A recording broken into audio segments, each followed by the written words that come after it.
शांति। ओम शांति। भाई ओम शांति। ओम शांति भाई जी।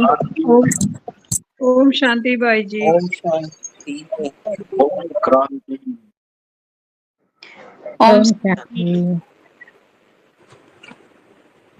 ओम ओम शांति भाई जी। ओम शांति भाई जी। हाँ जी, 18वां अध्याय मोक्ष संन्यास योग। 18वें अध्याय के 1 से लेके 40 तक श्लोक हमने देखे। इसमें यज्ञ, तप, कर्म, इनके सुख क्या है, कर्म क्या है, धारणा क्या है, सात्विक राजसी तामसी बुद्धि, सात्विक राजसी तामसी यज्ञ, सात्विक राजसी तामसी कर्म, सात्विक राजसी तामसी ज्ञान, सात्विक राजसी तामसी यज्ञ, सात्विक राजसी तामसी तप। इसको सबको हमने विस्तार में देखा। अभी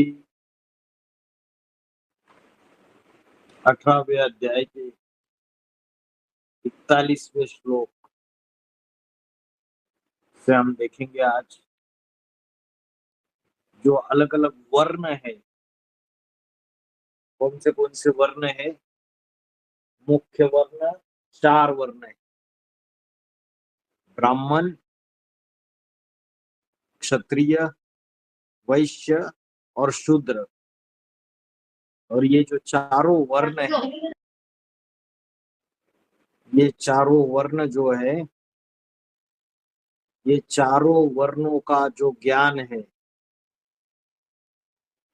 कैसे कर्म करेंगे तो वो किस वर्ण में है, ये 18वें अध्याय के 41वें लेके 44 तक समझाया है कि ब्राह्मण वर्ण के, जिनके अंदर ब्राह्मणत्व के गुण है, उसके लक्षण क्या होंगे। जिनके अंदर क्षत्रिय वृत्ति है,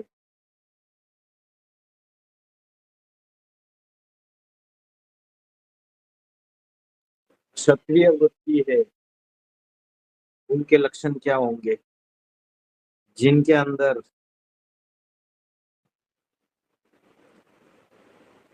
वैश्य वृत्ति है, उनके लक्षण क्या होंगे। और जिनके अंदर शूद्रता है, उनके लक्षण क्या होंगे।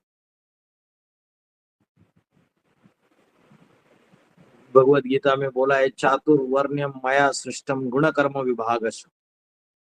गुण और कर्मों के आधार से मैंने इनको विभाजित किया है। ये सृष्टि मैंने तैयार की है, ये 4 वर्णों की। लेकिन मनुष्य ने क्या किया? मनुष्य ने उसको अलग अलग जातियों में बांट दिया और जन्म से डिसाइड किया कौन ब्राह्मण है, कौन क्षत्रिय है, कौन वैश्य है, कौन शूद्र है। तो उसकी वजह से क्या हुआ कि समाज में असमानता तैयार हो गई, आपस में मतभेद हो गए, आपस में लड़ाई झगड़ा होने लगे। परमात्मा ने तो जब संगम युग में इस सृष्टि पर शिव परमात्मा अवतरित हुआ था, तब उन्होंने तो जो मनुष्य आत्माएं भगवान को पहचानती है, उनके संगम युग में जो कर्म है उसके अनुसार इन 4 वर्णों में उनको बांट दिया था।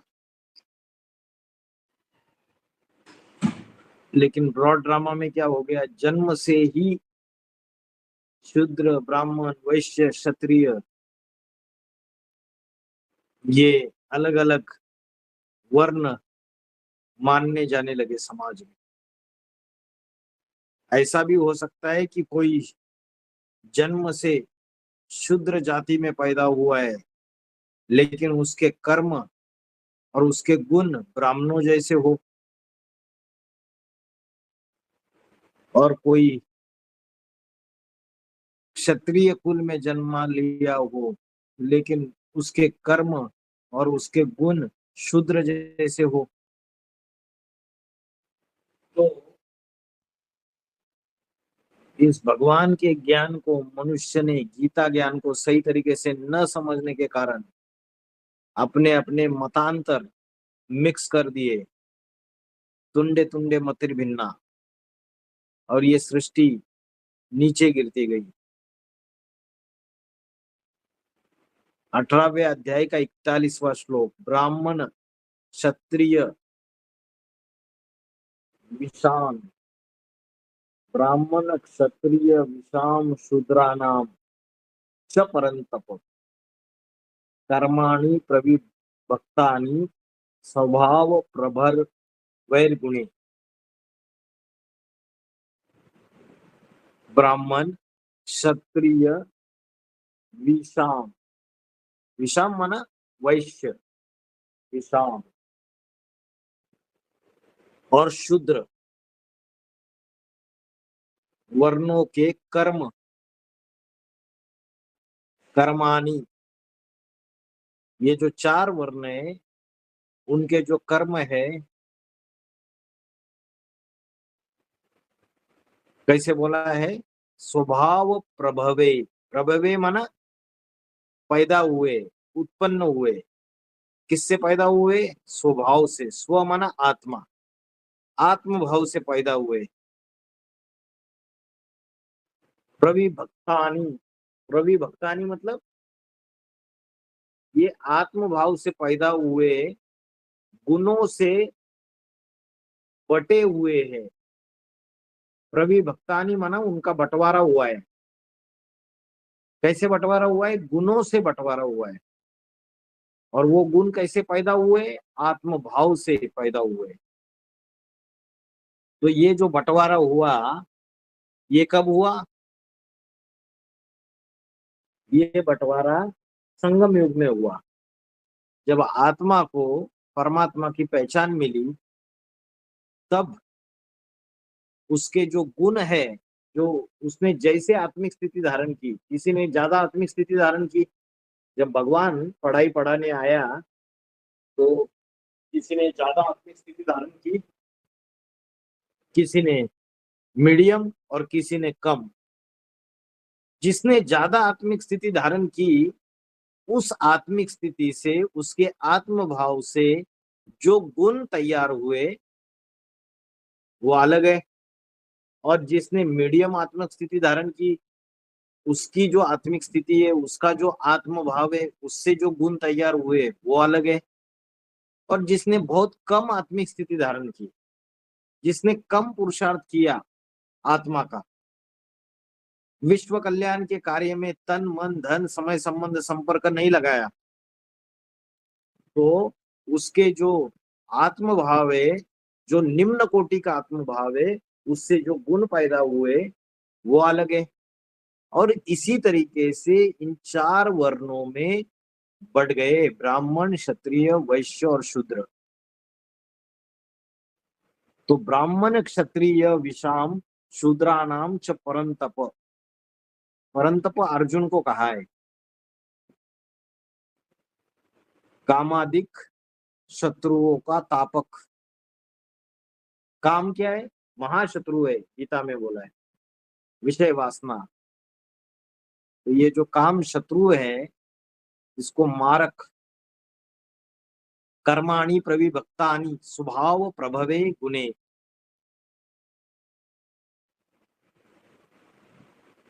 तो ये जो चार वर्णों के कर्म आत्म भाव से पैदा हुए गुणों से बटे हुए हैं। तो कैसे बटे हुए हैं हम देखते हैं।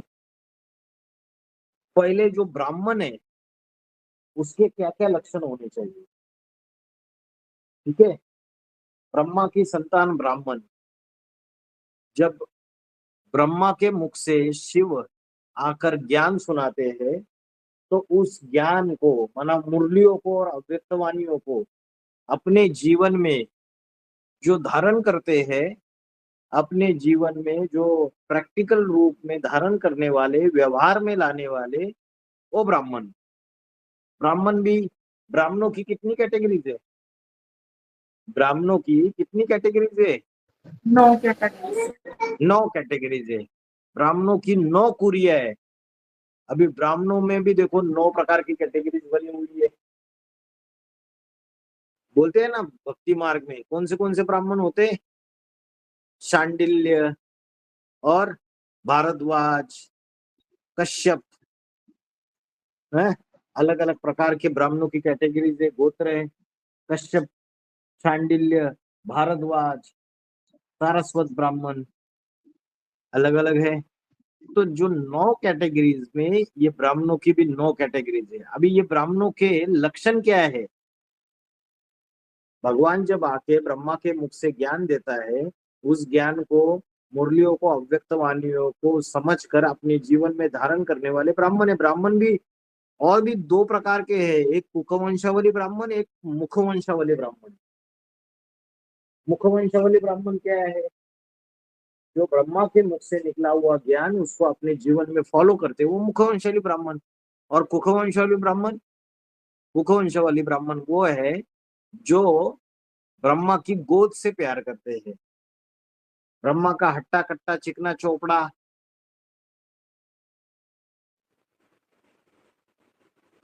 जो शरीर है उससे आकर्षित हुए, तन से आकर्षित हुए। ब्रह्म कुमारी संस्था में जो धन संपत्ति है, जो बड़े बड़े सेंटर्स खोले हुए हैं, उससे आकर्षित हुए। वहां जो खाने पीने का जो टोली खिलाई जाती है, जो अलग अलग प्रकार के भोग खिलाए जाते हैं, 36 प्रकार के पकवान, उससे आकर्षित हुए। और बहन जी बहुत मीठी बात करती है, बहन जी बहुत अच्छा अच्छा खाना खिलाती है, तो वही देदारी में लटक गए, उससे आकर्षित हो गए। तो ये सारे के सारे कुखवंशावली ब्राह्मण है।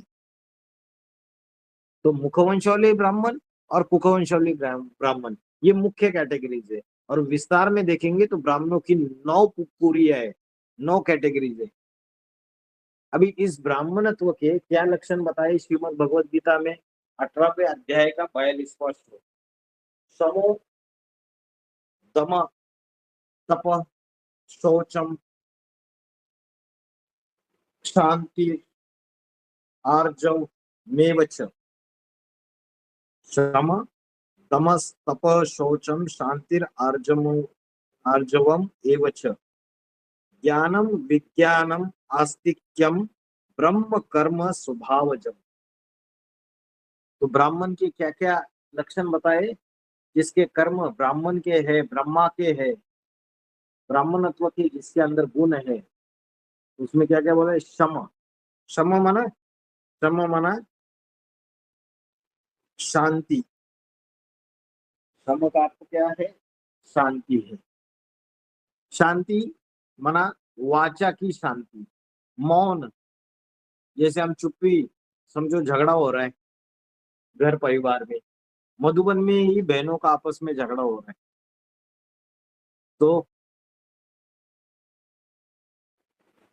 दूसरा झगड़ रहा है, क्रोध में आया है, तो बाबा ने तो क्या बोला है? क्रोधी का कभी सामना नहीं करना चाहिए। उसका सामना करेंगे तो उसके अंदर जो भूत है वो अपने अंदर आ जाएगा। युक्ति से किनारा कर लेना चाहिए, निकलना चाहिए उधर से। जब झगड़ा बढ़ रहा है तो चुप्पी साधनी चाहिए। उससे क्या होता है? संगठन भी बरकरार रहता है, परिवार में शांति रहती है। तो शमो, शमो माना मुकत्व, चुप्पी। दम, दम माना इंद्रियों का दमन। दमन करना मतलब क्या? इंद्रियों को कंट्रोल में रखना, संयम में रखना। शम माना शांति, चुप्पी साधना। दम माना इंद्रियों का दमन करना, कंट्रोल में रखना उनको। तप, तप माना तपस्या। किस चीज की तपस्या? सबसे बड़ी तपस्या कौन सी है? मुरली में बोला है आत्मिक स्थिति। आत्मिक स्थिति। आत्मिक स्थिति सबसे बड़ी तपस्या है। मैं आत्मा ज्योति बिंदु स्वरूप हूँ, भ्रुकुटी के मध्य में चमकता हुआ सितारा हूँ। सवेरे से लेकर रात तक खुद को आत्मा समझना और दूसरों को आत्मिक स्मृति में देखना और परमात्मा को याद करना, यही सबसे बड़ी तपस्या है। तो जो ब्राह्मणत्व के जिसके अंदर गुण होंगे, उसके अंदर इंद्रियों का संयम रखने की लक्षण होंगे, उसके अंदर शांति होगी। कोई कोई को बड़े जोर जोर से चिल्लाने की आदत रहती है। मधुबन में भी ऐसे देखने में आते, बात करेंगे तो चिल्ला चिल्ला के बात करेंगे है? तो जब वाचा में क्या चाहिए? माधुर्य चाहिए, शांति चाहिए। शांति का वातावरण, शांति के वाइब्रेशंस तैयार करने हैं, शांति की दुनिया लानी है। तो वाचा भी कैसी चाहिए? शांति चाहिए। इंद्रियों का कंट्रोल, आत्मिक स्मृति का तप, तप माना तपस्या। शौचम, शौचम माना शुद्धता। किस चीज की शुद्धता? मन की शुद्धता, मन की शुद्धता। वाणी की शुद्धता, वाणी से किसी को गालियां दे रहे तो शुद्धि है।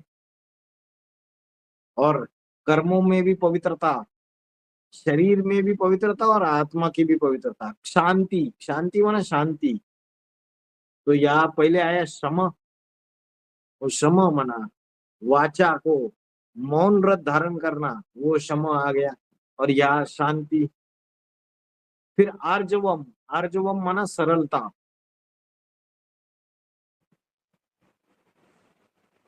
सरल, एक होता है सरल व्यक्ति और एक होता है उसके आगे छल छिद्र कपट वाला व्यक्ति। शास्त्रों में बोला है निर्मल जन मन सोई मोई भावा, मोहि छल छिद्र कपट नहीं भावा। जो निर्मल मन के जन है वही मुझे, उनको ही मैं पसंद करता हूँ, वही मुझे अच्छे लगते हैं। छल छिद्र कपट करने वाले व्यक्ति मेरे नजदीक नहीं आ सकते। तो क्या बताया? सरलता, ये ब्राह्मणत्व का गुण है। फिर क्या बोला? ज्ञानम विज्ञानम आस्तिक्यम, उसके अंदर ज्ञान होना चाहिए। कौन सा ज्ञान होना चाहिए? जो ब्रह्मा है पंचमुखी, उस ब्रह्मा का ज्ञान होना चाहिए। ब्राह्मण को क्या पहनते हुए दिखाए? जनेऊ। वो जनेऊ में कितने सूत्र होते हैं? हाँ? कितने सूत्र होते हैं? तीन सूत्र होते हैं। तो जब उनका कौन सा संस्कार होता है, क्या संस्कार होता है उनका ब्राह्मणत्व का? जब उपनयन उपनयन, यज्ञोपवीत संस्कार, जब उपनयन, यज्ञोपवीत संस्कार जब होता है तो तीनों सूत्रों का ज्ञान होना चाहिए। मतलब तीनों मूर्तियों का ज्ञान होना चाहिए। ब्रह्मा की मूर्ति, वो पर्सनैलिटी कौन है? किस साधारण मनुष्य तन के द्वारा परमात्मा शिव ने ब्रह्मा का पार्ट बजाया? शिव शंकर भोलेनाथ की मूर्ति, वो पर्सनैलिटी कौन है? किस साधारण मनुष्य तन के द्वारा परमात्मा शिव शंकर का पार्ट बजा रहे? और विष्णु की मूर्ति कौन सी है? इन तीनों सूत्रों का ज्ञान होना चाहिए। इसलिए क्या बोला? ज्ञानम, ज्ञानम च विज्ञानम। विज्ञान माना विशेष ज्ञान, और विशेष ज्ञान क्या है? योग ही विशेष ज्ञान है। आज का विज्ञान क्या करता है? वायरलेस कम्युनिकेशन करवाता है। यहाँ बैठ के आप अमेरिका में बात कर सकते हो फोन से। तो ये विशेष ज्ञान है, विज्ञान। वैसे ही योग जो है उसके वाइब्रेशंस ऐसे है। माँ यहाँ बैठी हुई है दिल्ली में और बच्चा अमेरिका में बैठा है, तो वाइब्रेशन से, योग से, बुद्धि योग से वो उसको याद करती है और कम्युनिकेशन कर सकती है, बच्चे को टचिंग हो सकती है। तो ज्ञान और विज्ञान, विज्ञान माना विशेष ज्ञान, और विशेष ज्ञान क्या है? योग। तो जैसे साइंस के वाइब्रेशन की शक्ति है, फ्रीक्वेंसी है इलेक्ट्रिकल तरंगों की, वैसे ही मैग्नेटिक तरंगों की, वैसे ही आत्मा से जो वाइब्रेशंस निकलते हैं जिससे हम परमात्मा से कनेक्शन जोड़ते हैं, वो योग। तो जो ब्राह्मणत्व होगा उसके अंदर योग की शक्ति होगी, ज्ञान की भी शक्ति होगी। ज्ञानम च ज्ञानम विज्ञानम आस्तिक्यम, आस्तिकता होगी। आस्तिकता माना ईश्वर जिस साधारण मनुष्य तन में आया हुआ है उसको जानने वाले और मानने वाले, वो आस्तिक है। और बाकी सारी दुनिया क्या है? नास्तिक है। तो ब्राह्मणत्व जो होगी उसमें आस्तिकता होगी। और आगे क्या बोला? ब्रह्म कर्म स्वभावजम। तो ये जो सभी गुण है ये आत्म भाव से उत्पन्न ब्रह्मा के कर्म है। तो ये ब्राह्मणत्व के गुण है।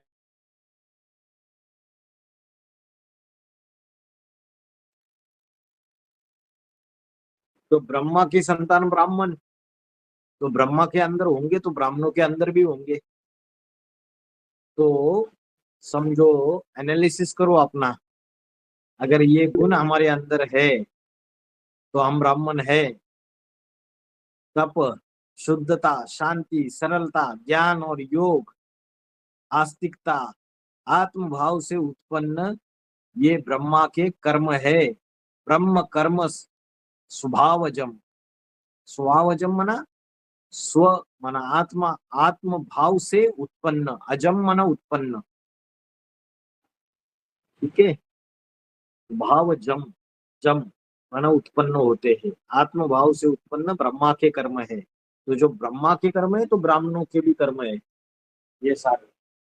शमो दमः तपस शौचम शांति आर्जवम एवच ज्ञानम विज्ञानम आस्तिक्यम ब्रह्म कर्म स्वभावजम। ठीक है, इसको याद कीजिए, रटिए इस श्लोक को, अच्छा श्लोक है। उसके बाद 18वें अध्याय का 43वां श्लोक, चैप्टर नंबर 18, श्लोक नंबर 43। शौर्यम तेजो धृति दाक्ष्यम युद्ध चाप्य अपलायनम दानम ईश्वर भावश्च क्षात्र कर्म स्वभावजम। शौर्य, तेज, धृति माना धैर्य, दाक्ष, दाक्ष माना दक्षता। शौर्य, तेज, धैर्य, धृति माना धैर्य, दाक्ष, दाक्ष माना दक्षता, अलर्टनेस। कोई रात को सोया है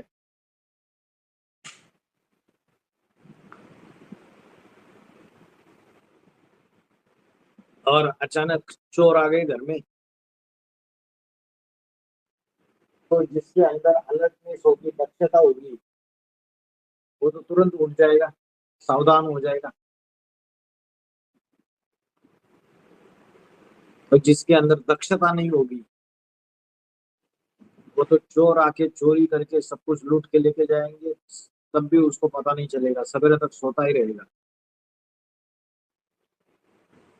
शौर्य, शौर्यम तेजो धृति दाक्षम युद्ध, युद्धे चाप्य अपलायनम। अपलायनम माना न भागना। कितनी भी कठिन परिस्थिति हो, कितना भी बड़ा विघ्न हो माया का, तो जो क्षत्रिय होंगे वो भागेंगे क्या? उसका डट के सामना करेंगे, मुकाबला करेंगे। लेकिन जो डरपोक होंगे, छोटी सी परीक्षा आ गई तो भाग जाएंगे, भाई हम नहीं कर सकते। समझो किसी ने झूठी कंप्लेंट कर दी आश्रम के खिलाफ और पुलिस आ गई, तो जो बाबा बाबा करने वाले और मधुबन में आके रहने वाले, बड़ी बड़ी बातें करने वाले, छोटी सी परीक्षा आ गई तो उस समय साथ देना चाहिए तो पीठ दिखा देते, बहाना कर देंगे, हमें तो ये प्रॉब्लम है, हमें तो वो प्रॉब्लम है। तो डरपोक करके, डरपोकी से पीठ दिखा देते। तो जो माया का युद्ध है उसमें कायरो जैसे कभी भी भागेंगे नहीं। कौन? जो क्षत्रिय स्वभाव वाले हो।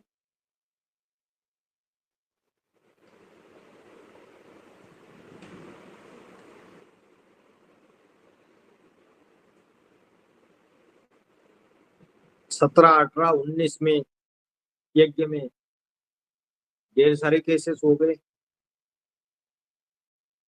चारों तरफ ग्लानी ग्लानी, मीडिया में ग्लानी, टीवी पे ग्लानी, न्यूज़पेपर्स में ग्लानी,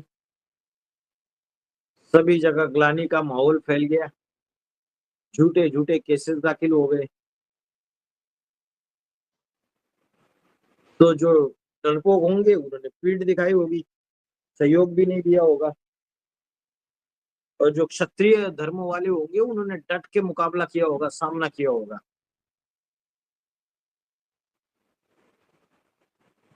अपलायनम दानम ईश्वर भावस्य, दान और ईश्वर का भाव। ईश्वर का भाव, ईश्वर, वर माना श्रेष्ठ और ईश माना शासन करता। वो शासनकर्ताओं में सबसे श्रेष्ठ शासनकर्ता है। तो जो क्षत्रिय होगा उसके अंदर ईश्वरत्व का भाव होगा, राजाई का भाव होगा। क्षात्र कर्म स्वभावजम, वो क्षत्रियों के कर्म स्वभाव से उत्पन्न गुण है, उत्पन्न कर्म है। ये जो क्षत्रिय के जिसका स्वभाव होगा उससे कौन सी चीजें दिखाई देंगी? एक तो शौर्य, वीरता होगी उसमें। वो जो सेना में भर्ती रहते हैं उनको क्या मिलता है? परमवीर चक्र।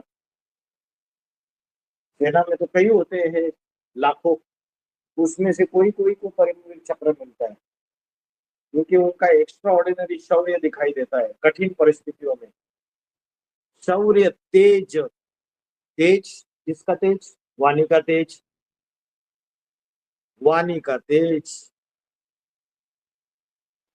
उसके बाद उनके मुखमंडल पे भी तेज रहेगा।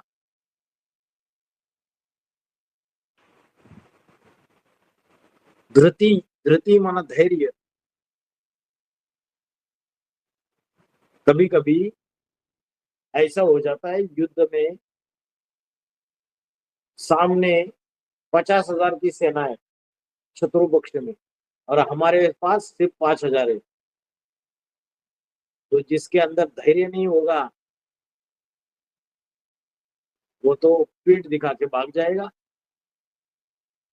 कभी कभी ऐसा भी होता है कि युद्ध शुरुआत हो गई और शुरू में जो परिणाम है वो हमारे विपरीत आ रहा है, हमारी हार ही हार हो रही है।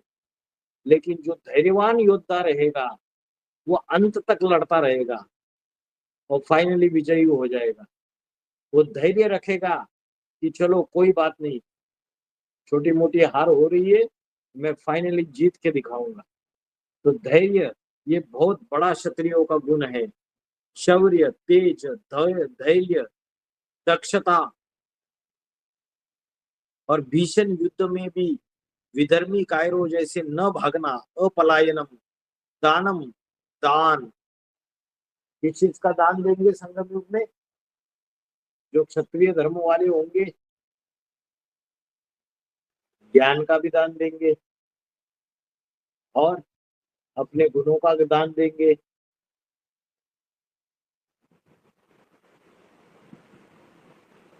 बाबा ने ब्राह्मणों का कौन सा एक धंधा बताया मुख्य? ब्राह्मणत्व का धंधा क्या है मुख्य? ज्ञान, क्या बताया बाबा ने? ज्ञान सुनाना, समझाना। ज्ञान सुनना और सुनाना, ये ब्राह्मणों का मुख्य धंधा है। ब्राह्मणों का धंधा है। और क्षत्रियों का क्या है? दान, ज्ञान का दान देना, अपने गुणों का दान देना। दाता के बच्चे, जो दाता है परमात्मा, उसके बच्चे भी दाता होंगे, देने वाले होंगे, लेने वाले नहीं होंगे, मांगने वाले नहीं होंगे। ईश्वरीय यज्ञ में भी उनका देने का स्वभाव संस्कार होगा, अपना तन भी अर्पण करेंगे। नहीं तो यज्ञ में ऐसे ऐसे भी है कि जो सवेरे से लेकर रात तक यज्ञ में सरेंडर हुए पड़े हुए, लेकिन कोई सेवा नहीं करते। खाना पीना सोना, बाबा ने तो क्या बोला है, जो सरेंडर्ड वर्ग है उनको कितने घंटे सेवा करनी चाहिए, 16 कितने घंटे। घंटे करनी चाहिए? 16 घंटे। 16 घंटा। हाँ, क्योंकि उनको खाने पीने के लिए बाहर की दुनिया में जाके नौकरी धंधा नहीं करना पड़ता है। उनको बाबा के घर में बना बनाया मिल जाता है। और जो गृहस्थी है उनको कितनी घंटे सेवा करने के लिए बोला? 8 घंटे। 8 में घंटे। 8 घंटे। तो जो क्षत्रिय कर्म वाले होंगे उसके अंदर दान, फिर राजाई का भाव, ईश्वरीय भाव, शासन करने का, क्षात्र कर्म स्वभावजम, क्षत्रिय वाले स्वभाव से उत्पन्न गुण है। शौर्यम तेजो धुति दाक्षम युद्धे चाप्य अपलायनम दानम ईश्वर भावस्य क्षात्र कर्म स्वभावजम। तो क्षत्रिय के ये गुण दिखाए। बाप जो है राम वाली आत्मा प्रजापिता, उसको क्या दिखाए? राम वाली आत्मा को, राम को दिखाए बाण, लोहे के बाण दिखाए। वो बाण लोहे के नहीं है, ज्ञान के बाण है। तो क्षत्रिय हुआ या नहीं हुआ? और क्षत्रिय का मुख्य काम है कि जो श्रेष्ठ वृत्ति के ब्राह्मण है यज्ञ के अंदर, सीधे साधे ब्राह्मण, उनकी रक्षा करना। क्योंकि जो विधर्मी है, राक्षसी वृत्ति के, उनका आक्रमण होता है इस ईश्वरीय कार्य में, इस ईश्वरीय यज्ञ में। ऐसे राक्षसी वृत्तियों का क्या करना? ऐसे राक्षसी वृत्तियों का खात्मा करना, उनका नाश करना। और जो श्रेष्ठ वृत्ति के ब्राह्मण है उनकी रक्षा करना, ये क्षत्रियों का मुख्य काम है। मुरली में बोला है, शौर्यम तेजो धुति दाक्षम युद्धे चाप्य अपलायनम दानम ईश्वर भावस्य क्षात्र कर्म स्वभावजम। ठीक है, समझ में आया? 18वें अध्याय का 43वां श्लोक। आगे चलिए, 18वें अध्याय का 44।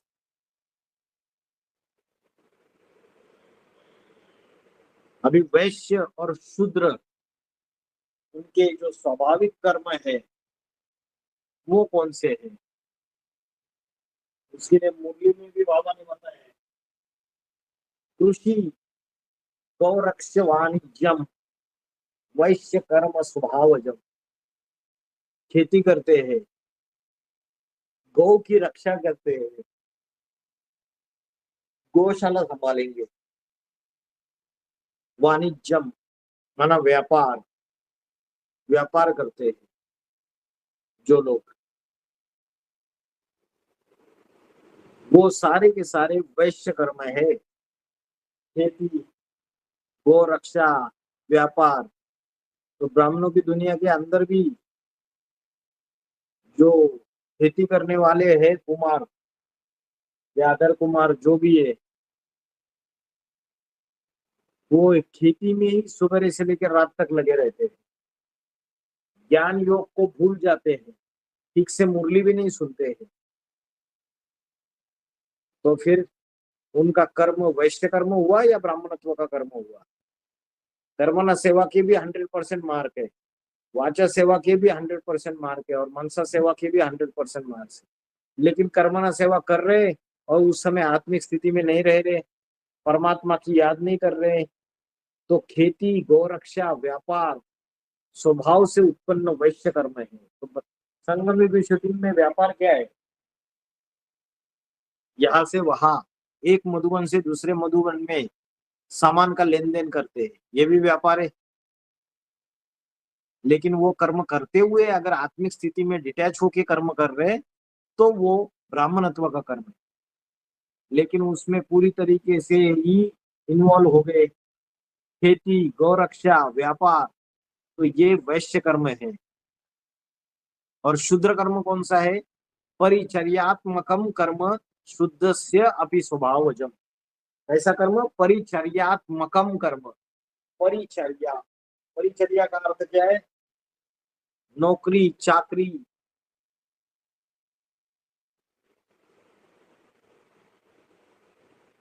जो नौकरी चाकरी करते हैं वो जो है शूद्र के स्वभाव से पैदा हुए कर्म है।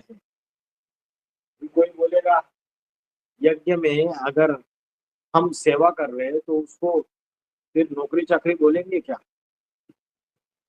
नहीं बोलेंगे। अगर ईश्वरीय सेवा कर रहे हैं तो वो नौकरी चाकरी नहीं है। लेकिन कोई समझो ज्ञान में चलने वाला है और हम उसकी घर में नौकरी कर रहे हैं, चाकरी कर रहे हैं, और खुद ना ज्ञान के लिए समय देते हैं ना योग के लिए समय देते हैं, तो वो शूद्र का लक्षण है। कर्म कोई भी हो, कितना भी साधारण हो, बाबा ने बोला कि सेवा सेवा होती है, सेवा छोटी या बड़ी नहीं होती है। जो सेवा सभी ठुकराते हैं वो सेवा अगर कोई करके दिखाता है तो परमात्मा की ज्यादा पावर उसको मिलती है। समझो यज्ञ के अंदर लेटरिन सफाई की सेवा है, बाथरूम साफ सुथरा करने की सेवा है, और वो मन लगा के कर रहा है तो परमात्मा की पावर मिलेगी उसको तीसरे नेत्र की। तो उसको नहीं कहेंगे नौकरी चाकरी, तो सेवा हो गई।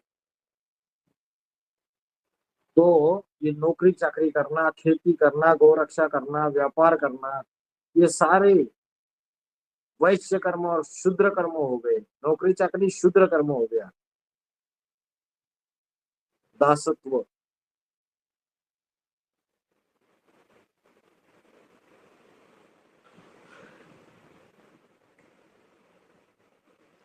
परिचर्यात्मकम कर्म शूद्रस्यापि स्वभावजम। कृषि गौरक्ष्य वाणिज्यम वैश्य कर्म स्वभावजम। 18वें अध्याय का 44वां श्लोक हो गया। फिर 18वें अध्याय का 45वां श्लोक। स्वे स्वे कर्मणि अभिरताः संसिद्धिं लभते नराः स्वकर्म निरता सिद्धिं यथा विन्दति तच्छृणु।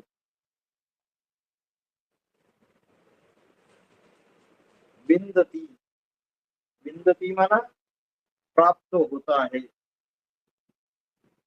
तो जो 45वां श्लोक है वो परम सिद्धि कैसे प्राप्त होती है और उसकी विधि क्या है? अपने अपने वर्ण के धर्म को पालन करने से परम सिद्धि कैसे प्राप्त होती है? अपने अपने कर्मों में स्वे स्वे कर्माणि, स्वे से माना अपने अपने कर्मों में, अभिरता, अभिरता माना सदा लगा हुआ, सदा रत हुआ, अभिरता, संसिद्धिम लभते नरः, मनुष्य संपूर्ण सिद्धि को पाता है। संपूर्ण सिद्धि क्या है? कर्मातीत अवस्था, वैकुंठ की अवस्था, सुखधाम। तो अपने अपने कर्मों से सदा लगा हुआ मनुष्य संपूर्ण सिद्धि को पाता है। स्वकर्म निरता सिद्धि यथा विन्दति तच्छृणु। स्वकर्म में लगा हुआ, स्वकर्म निरता माना स्वकर्म में लगा हुआ कोई भी वर्ण का पुरुषार्थी हो, चाहे ब्राह्मण हो, चाहे क्षत्रिय हो, चाहे वैश्य हो, चाहे शूद्र हो, जो स्वकर्म में लगा हुआ सिद्धि कैसे प्राप्त करता है उसे सुन। तभी तो सिद्धि मिलेगी। लेकिन नंबरवार है, किसी को पहले मिलेगी, किसी को बाद में मिलेगी। किसी को पहले अतीन्द्रिय सुख प्राप्त होगा, किसी को बाद में होगा। किसी को पहले वर्षा मिलेगा, किसी को बाद में मिलेगा। तो इस श्लोक में क्या बोला? अपने अपने कर्मों में सदा लगा हुआ मनुष्य संपूर्ण सिद्धि को पाता है।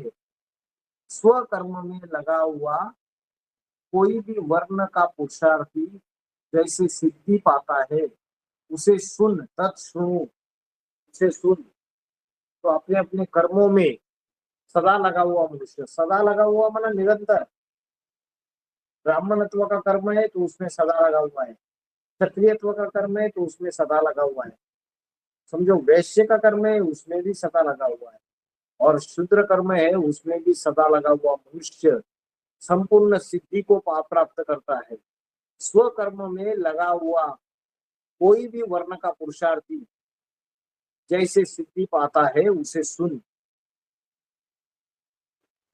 अभी जैसे यज्ञ के अंदर कोई बहन है, वो खाना बनाने की सेवा कर रही है सवेरे से लेके शाम तक, 4 महीना, 6 महीना, 1 साल, 2 साल के बाद थक जाती है, फिर वो कर्म करना छोड़ देती है, तो वो संपूर्ण सिद्धि को प्राप्त होगी। जो ईश्वरीय सेवा के उसको निमित्त बनाया बाबा ने, तो वो लगातार उसको करती रहेगी, तो वो संपूर्ण सिद्धि को प्राप्त कर सकती है। तो स्वकर्म में लगा हुआ पुरुषार्थी जैसे सिद्धि पाता है, उसे सुन। कैसे सिद्धि प्राप्त करता है उसे बता रहा है, भगवान अर्जुन को बता रहा है कि स्वकर्म में लगा हुआ मनुष्य जैसे सिद्धि को पाता है, उसे सुन।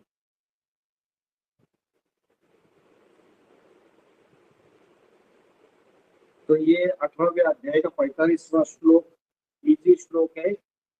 स्वे स्वे, अपने अपने कर्मों से सदा लगा हुआ मनुष्य संपूर्ण सिद्धि को पाता है।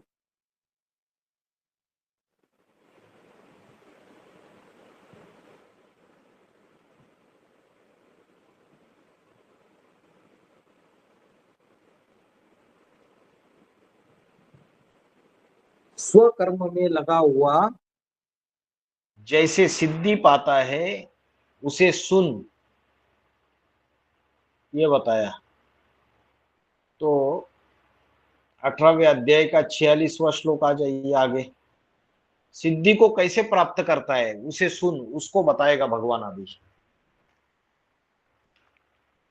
18वें अध्याय का 46वां श्लोक।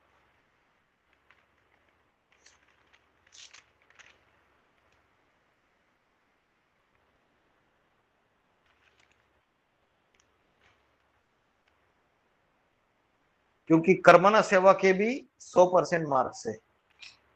कोई श्रद्धा से, श्रद्धा भाव से, ईश्वरीय सेवा समझ के अगर उसको कर रहा है तो उसको भी पूरे मार्क्स मिलेंगे।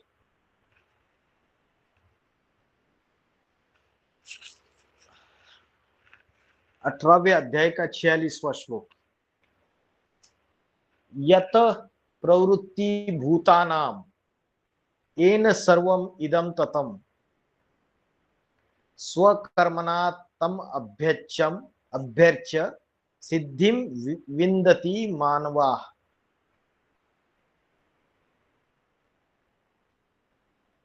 यत प्रवृत्ति भूतानाम, प्रवृत्ति, प्रवृत्ति माना उत्पत्ति,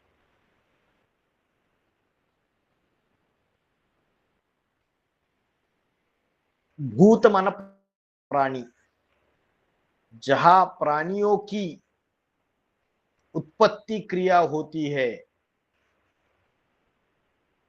यत, यत माना जहां।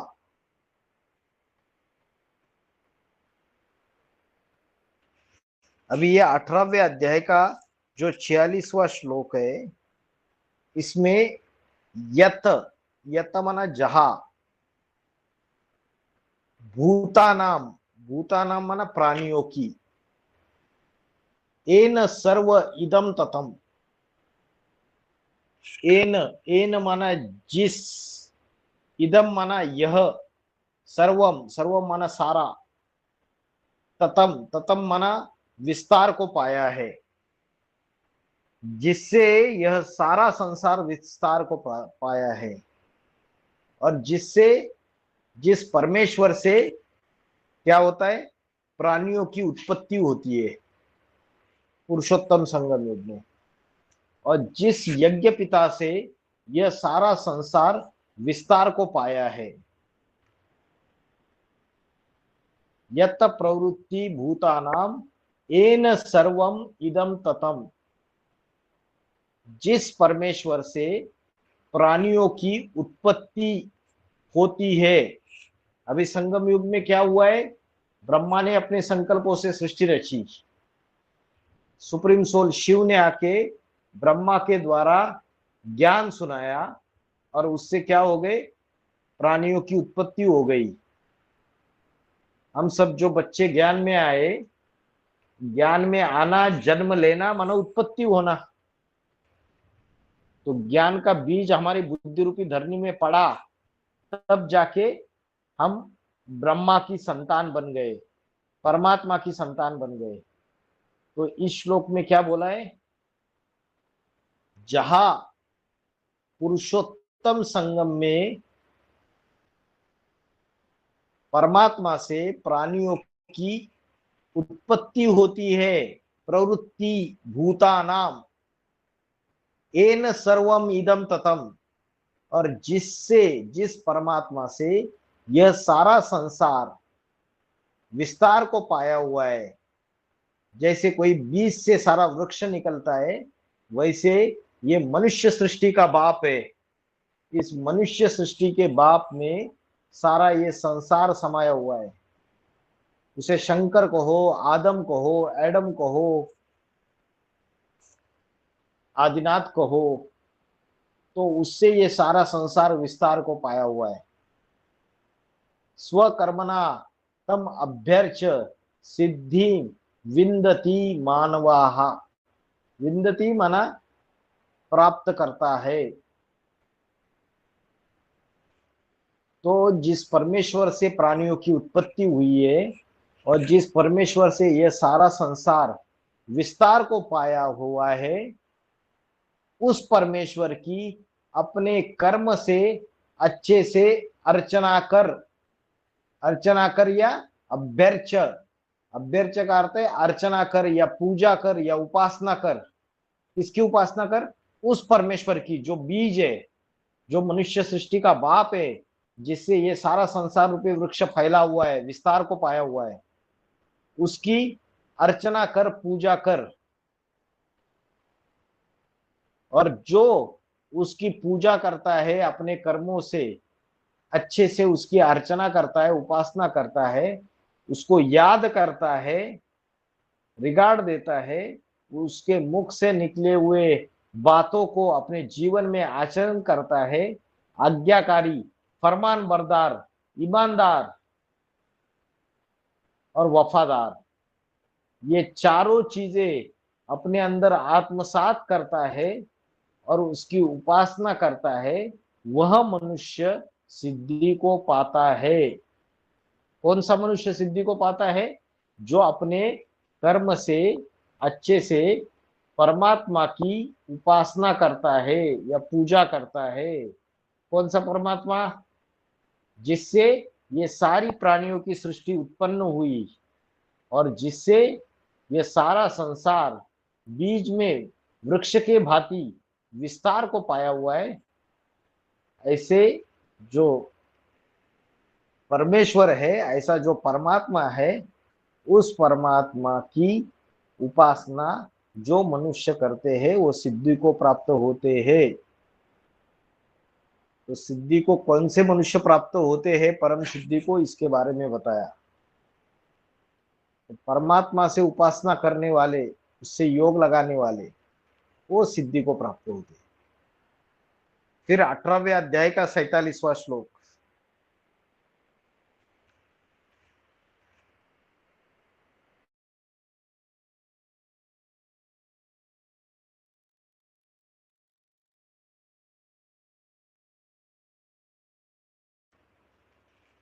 श्रेयान स्वधर्म विगुणा परधर्मात् स्वनुष्ठितात् स्वभाव नियतम कर्म कुर्वन्नाप्नोति किल्मिषम, किल्विषम। श्रेयान, श्रेयान का अर्थ है श्रेष्ठ है।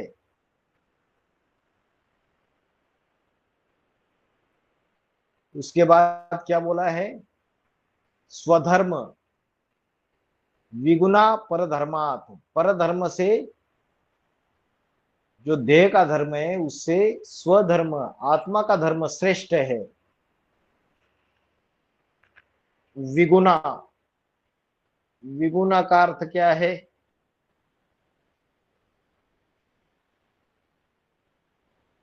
विरुद्ध गुण, जो विरुद्ध गुण है।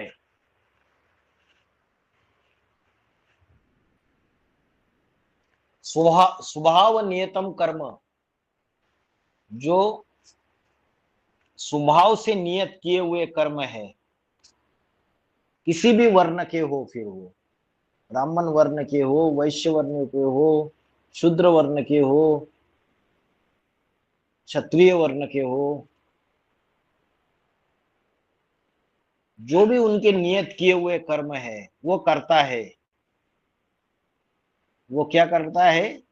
वो कुर्वन नापनोति किल्बिषम, किल्बिषम माना पाप का भागी नहीं बनता है। कर्म करते हुए वो पाप का भागी नहीं बनता है।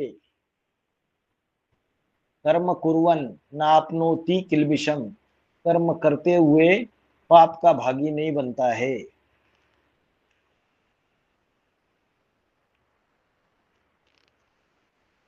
स्वभाव से नियत किए हुए कर्म को करता हुआ पाप का भागी नहीं बनता है।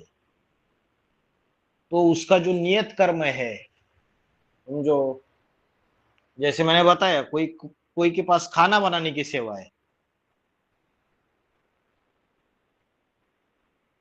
किचन में खाना बनाना है सवेरे से लेकर शाम तक, बहुत ज्यादा 100 आत्माओं का खाना बनाना है, तो स्वभाव से नियत किया हुआ कर्म है। किसी के पास गाड़ी चलाने की सेवा है, तो वो उसका नियत कर्म है, वो उसको करना है। अभी कोई वकील है, वो बोलेगा अरे भाई मैं ये कर्म नहीं करूंगा, मैं ये केस नहीं लड़ूंगा, उसके अंदर जो लक्षण है, गुण है क्षत्रियत्व का, उसको तो करना ही करना है।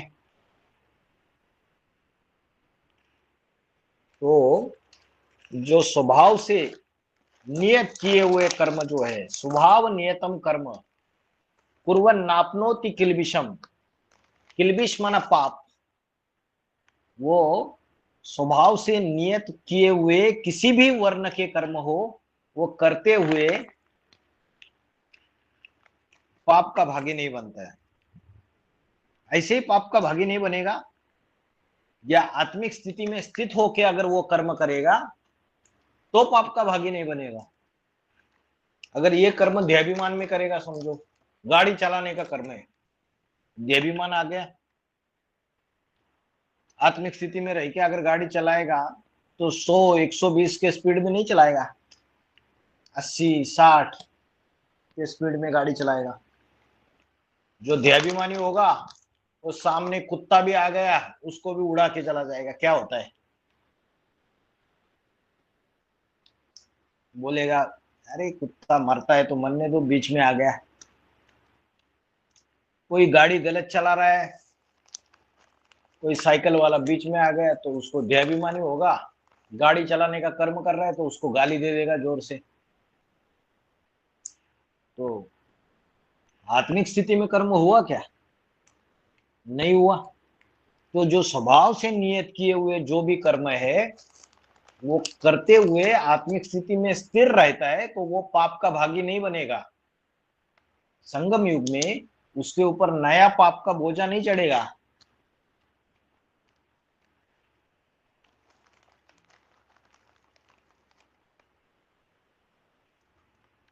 तो यह क्या बताया?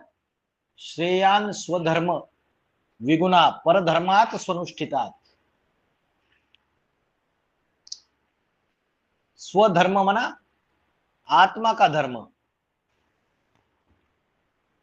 और परधर्म, पर माना देह शरीर और स्व माना आत्मा। तो जो शरीर का धर्म है 5 ज्ञानेन्द्रिया 5 कर्मेंद्रिया, तो ये जो देहाभिमान है, जो देह में बुद्धि जाती है, तो ये इस जड़ प्रकृति का देहाभिमान वाला जो विरुद्ध गुण से आत्मधर्म जो है वो सुख से पालन करना श्रेष्ठ है। कैसे पालन करना? सुख से पालन करना। स्वनुष्ठित आप जड़ प्रकृति के देहाभिमान वाले गुण से आत्मधर्म सुख से पालन करना श्रेष्ठ है। और स्वभाव से नियत किए हुए किसी वर्ण के कर्म करते हुए आत्मिक स्थिति में स्थिर रहने के कारण वह पाप को भागी नहीं होता है। तो कौन पाप का भागी नहीं होता है? जो अपने स्वभाव अनुसार नियत किए हुए कर्म है। जो यह ड्रामा बना हुआ है, इस ड्रामा में हर एक का पार्ट अलग अलग है, एक का पार्ट न मिले दूसरे से, तो उसकी जो विशेषता है उसके अनुसार उसको जो पार्ट मिला हुआ है ड्रामा में, उसको हूबहू बजाना है। कभी कभी कोई कोई कैसे होते हैं, उनको अंदर जो है ना वो नहीं देखेंगे, दूसरों का ही चिंतन करेंगे।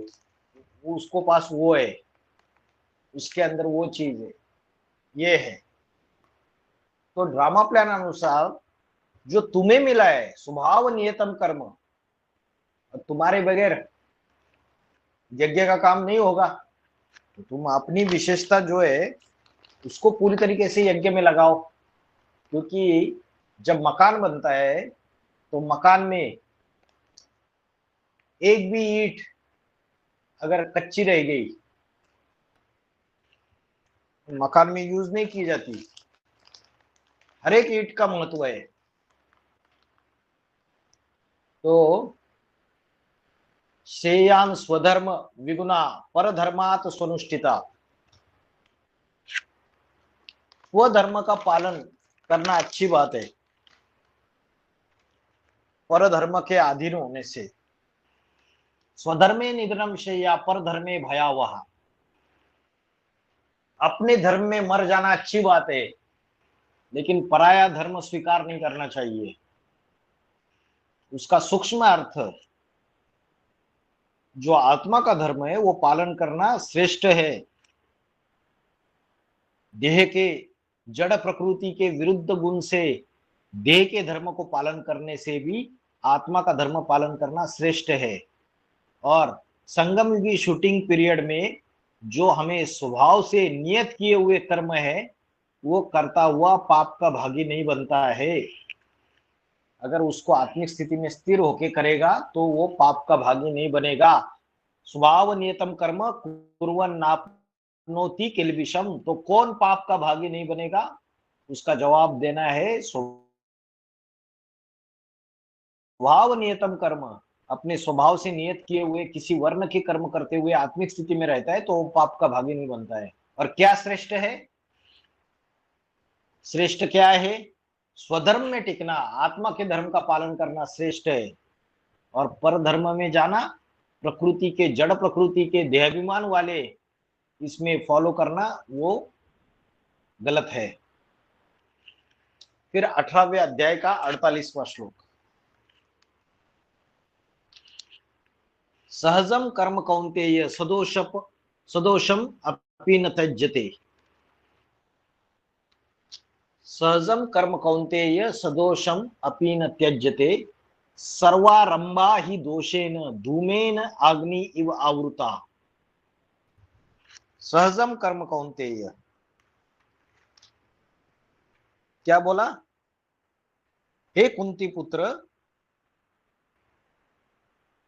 सहज कर्म को नहीं त्यागना चाहिए।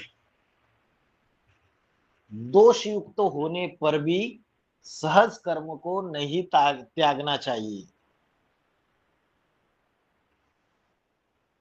भले वो दोष युक्त हो, उसके बावजूद सहज कर्म को त्यागना नहीं चाहिए।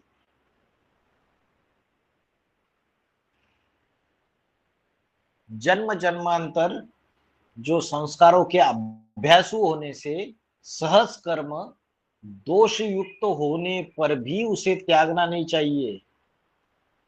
क्योंकि क्यों नहीं त्यागना चाहिए?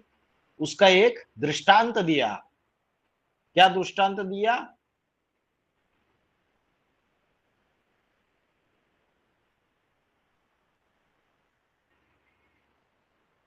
सर्वारंभा ही दोषेन धूमेन अग्नि इव आवृत्ता।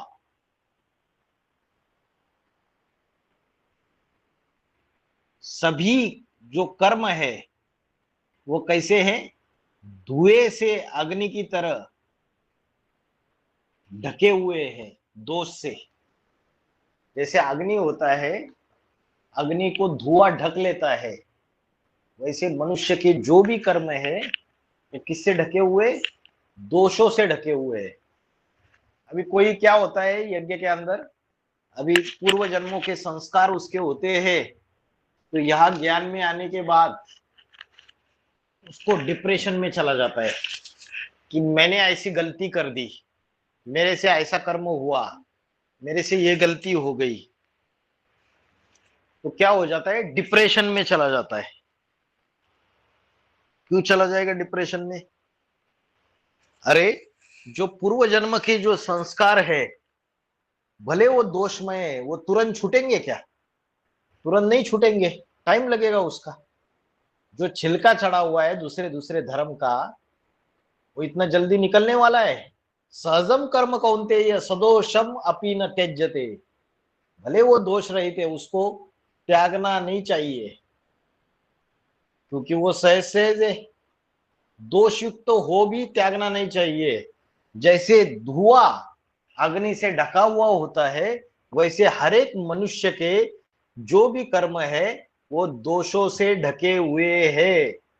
कोई भी दूध का धुला हुआ नहीं है। कोई ये ना समझे कि भाई हम तो दूध के धुले हुए हैं, हमारे अंदर कोई गलती नहीं है।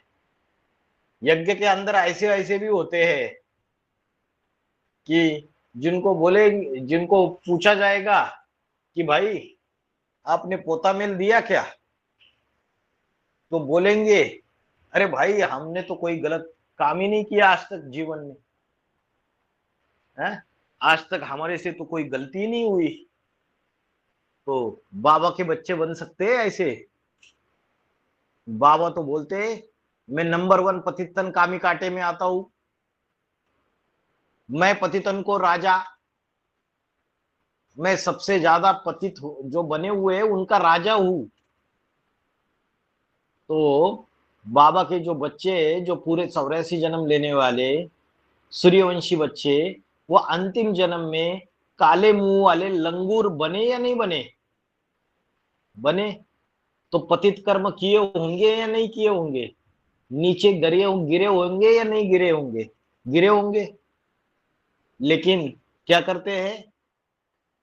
अपना सारा पोता मेल छुपा लेते हैं। सच्चाई सफाई रहती नहीं है अंदर।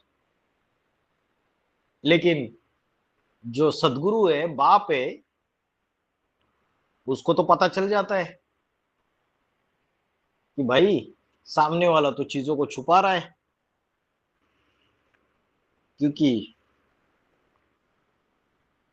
सभी मनुष्यों के जो कर्म है, जैसे धुएं से अग्नि ढक जाती है, वैसे सभी के कर्म दोषों से ढके हुए हैं। सहजम कर्म कौन्तेय सदोषम अपि न त्यज्यते। सर्वारंभा ही दोषेन धूमेन अग्नि इव आवृता।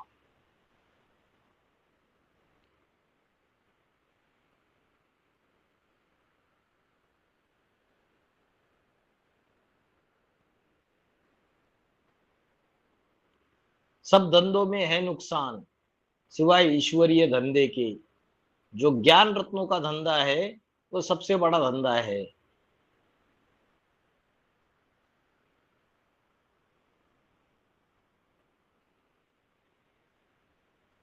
और इस सारे दुनिया के जितने भी धंधे हैं, उसका मूल क्या है? संकल्प उसके अंदर काम विकार का।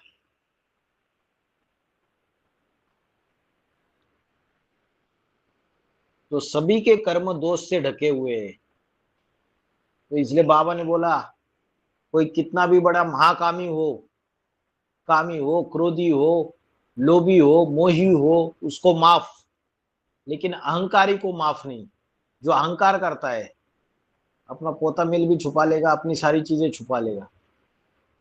कोई कितना भी बड़ा कामी हो, लेकिन सच्चाई से, सरल हृदय से खोल खोल के अपना सारा जीवन का, अपनी गलतियां मान लेता है, एक्सेप्ट कर लेता है, अपने संकल्पों तक का पोता मिल दे देता है,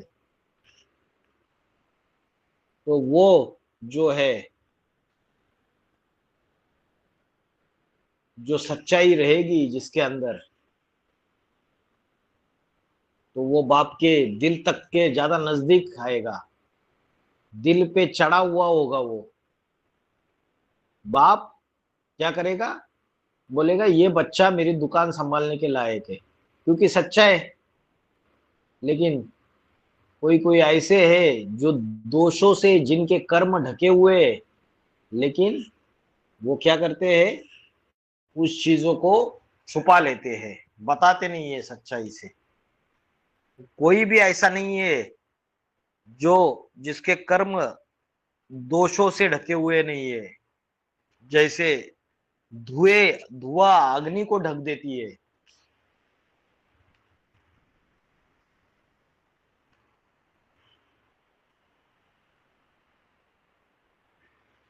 तो सहज कर्म कौन सा है? क्या बोला? दोष युक्त होने पर भी सहज कर्म को त्यागना नहीं चाहिए। समझो कोई सहज से झूठ बोल लेता हो तो उसको त्यागना नहीं चाहिए क्या?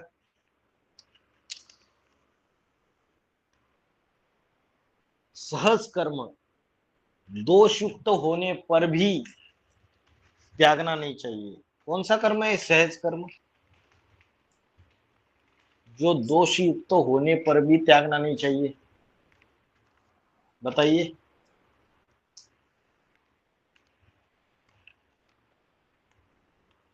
यहां सहज शब्द क्यों यूज किया? मतलब सहज शब्द इसलिए यूज किया कि कोई कितना भी मेहनत करे, लेकिन पूर्व जन्मों के संस्कारों के अनुसार उसके मुख से क्रोध निकल ही जाता है, वाचा से। जैसे कोई जानवर काटता है, क्या बोल रहे? कोई मछली पकड़ता है, हाँ, मछली पकड़ता है, जानवर काटता है, या मछली पकड़ता है, या फसल में कीड़े हो गए हैं उसको मारता है कीटनाशक दवाई दे करके, तो वो सब सहज कर्म में है। सहज कर्म दोषयुक्त हो भी त्यागना नहीं चाहिए, क्योंकि जन्म जन्मांतर के संस्कारों के अनुसार है। अभी उसको जोर जबरदस्ती त्याग देंगे तो प्रॉब्लम हो जाएगा, तो डिप्रेशन में चले जाएंगे, बोलेंगे अरे ज्ञान बीन छोड़ देंगे, बोलेंगे मैं इतना ये कर रहा हूं लेकिन मेरे को सहज सहज क्रोध निकल जाता है, और सहज सहज मेरे अंदर दूसरों के प्रति ईर्ष्या द्वेष आता है देखने मात्र से। सहज सहज मेरी दृष्टि जो है वो दूसरों के देह के ऊपर जाती है, काम कटारी चलाता हूं या काम विकार की दृष्टि रहती है, मैं कितना भी रोक पाता हूं, क्या करूं मैं? तो लोग सोचते हैं चलो ज्ञान छोड़ दो, हमसे तो कुछ हो नहीं रहा है। तो बोला सहजम कर्म कौन्तेय सदोषप अपि न त्यज्यते। वो पूर्व जन्मों के संस्कारों के अनुसार वो हो रहा है, तो वो जो किसी के अंदर काम विकार की प्रधानता ज्यादा है, किसी के अंदर क्रोध विकार की प्रधानता ज्यादा है, किसी के अंदर लोभ विकार की प्रधानता ज्यादा है, किसी के अंदर मोह की प्रधानता ज्यादा है, किसी के अंदर अहंकार की, सब अलग अलग है। तो उससे हो रही है, तो सच्चा सच्चा पोता मिल दे दो। ऐसे नहीं कि उसको त्याग दिया और भाग गए, क्योंकि धुएं से अग्नि की तरह सभी कर्म दोषों से ढके हुए हैं। ठीक है, तो जो सहज जिसकी प्रवृत्ति है, जैसे सहज प्रवृत्ति है, किसी के अंदर कोई भी बात में तुरंत झूठ निकल जाता है, तुरंत वो सोचता है कि मुझे तो झूठ बोलना नहीं है, लेकिन क्यों निकलता है बार बार हर चीज का झूठा जवाब, क्योंकि पूर्व जन्मों का संस्कार है।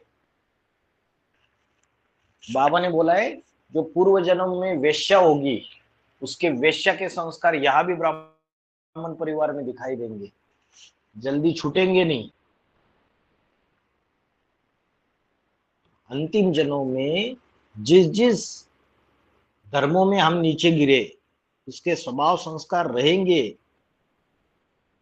लास्ट में जाके छूटेंगे। सहज कर्म दोषयुक्त हो तो भी न त्यागना चाहिए, क्योंकि धुएं से अग्नि की तरह सभी कर्म दोषों से ढके हुए हैं।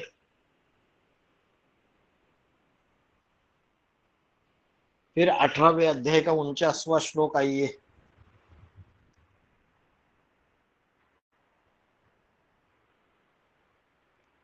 अभी परम सिद्धि कैसे प्राप्त होगी, तो संन्यास योग से और ज्ञान की निष्ठा से परम सिद्धि प्राप्त की जा सकती है।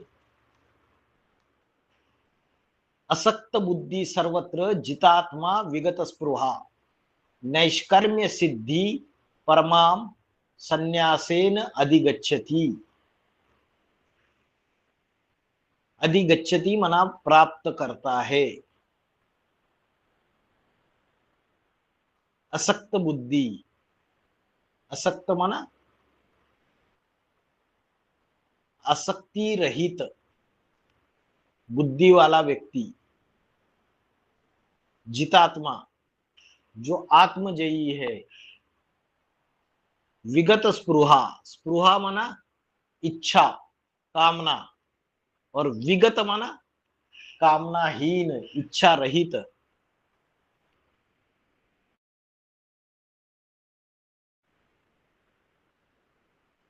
सब परिस्थितियों में आत्मजयी आसक्ति रहित बुद्धि वाला, कामनाहीन समुचित त्याग से परम श्रेष्ठ कर्म रहित नैष्कर्म्य नैष्कर्म्य सिद्धिम अधिगच्छति। कर्म रहित सिद्धि को प्राप्त करता है।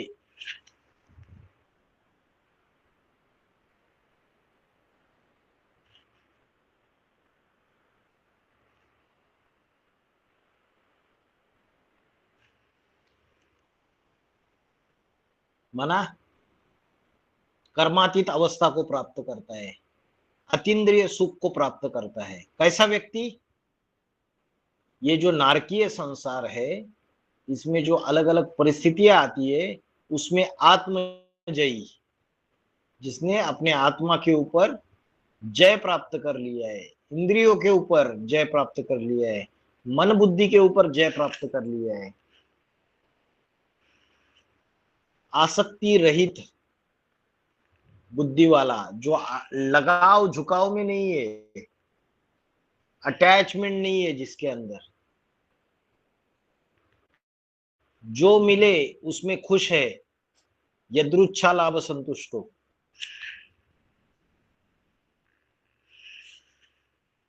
कामनाहीन विगत स्पृहा, मतलब बाबा ने बोला है कि जो देवताएं होते हैं वो इच्छा मात्र में अविद्या, मतलब कोई भी प्रकार की कामना इच्छा नहीं रहेगी, उसको बोला है विगत स्पृहा।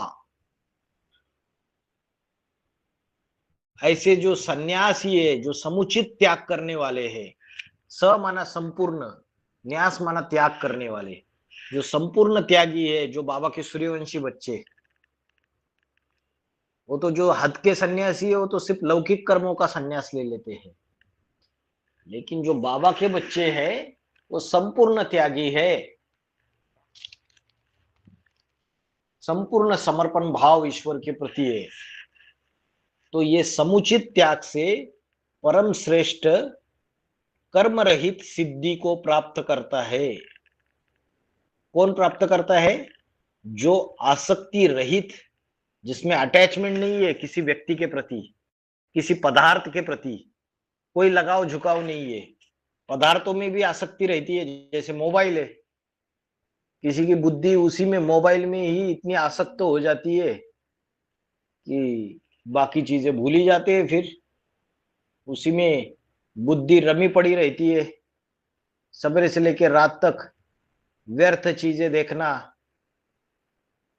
है ना, करते हैं ना आजकल, तो बुद्धि उसी में चली जाती है। तो ये भी आसक्ति है पदार्थ की। व्यक्तियों में भी आसक्ति होती है, लगाव झुकाव होता है अति में। तो आसक्ति रहित बुद्धि वाला मनुष्य जो इच्छाहीन है, इच्छाओं के पीछे भाग नहीं रहा है, जो मिले उसमें संतुष्ट है, यदृच्छा लाभ संतुष्ट हो, मिला मिला, नहीं मिला तो नहीं मिला, कोई प्रॉब्लम नहीं। अच्छा खाना मिला चलेगा, नहीं मिला तो भी चलेगा, जैसा मिला वैसा मिला। तो ऐसा समुचित त्याग करने वाला संन्यासेन, वो परम श्रेष्ठ कर्म रहित सिद्धि को, नैष्कर्म्य माना कर्म रहित सिद्धि को प्राप्त कर लेता है। तो परम सिद्धि को प्राप्त करने वाला, कर्म रहित सिद्धि को प्राप्त करने वाला, वो मनुष्य के अंदर क्या क्या गुण होने चाहिए? वो आत्मजयी होना चाहिए, आसक्ति रहित बुद्धि वाला होना चाहिए, कामनाहीन, इच्छाहीन होना चाहिए, और समुचित त्याग करने वाला होना चाहिए, संन्यासेन। ऐसा व्यक्ति परम सिद्धि को प्राप्त करता है, कर्म रहित परम सिद्धि को, नैष्कर्म्य। फिर 18वें अध्याय का 50वां श्लोक।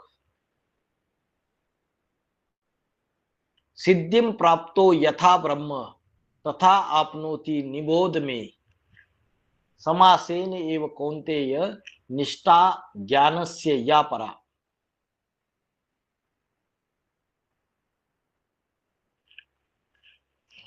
क्या बोला? सिद्धिम प्राप्तो यथा ब्रह्म तथा आपनोति, आपनोति माना पाता है। किसको पाता है? ब्रह्मलोक को पाता है। तथा आपनोति निबोध में, निबोध, निबोध का अर्थ है सुन, मेरे से सुन। कैसे सुन? संक्षेप में सुन। समासेन, समासेन माना संक्षेप में, संक्षेप में माना समराइज, एकदम उसकी समरी सुन मेरे से, उसका सार सुन मेरे से। निष्ठा ज्ञानस्य या परा। तो इस श्लोक में बोला है कि हे कुंती पुत्र, जो स्वर्ग की सिद्धि प्राप्त करने वाला व्यक्ति जो है, जैसे ब्रह्मलोक को पाता है, वैसे ही ज्ञान की जो पराकाष्ठा रूप सर्वोच्च स्थिति है, वह मेरे से संक्षेप में सुन।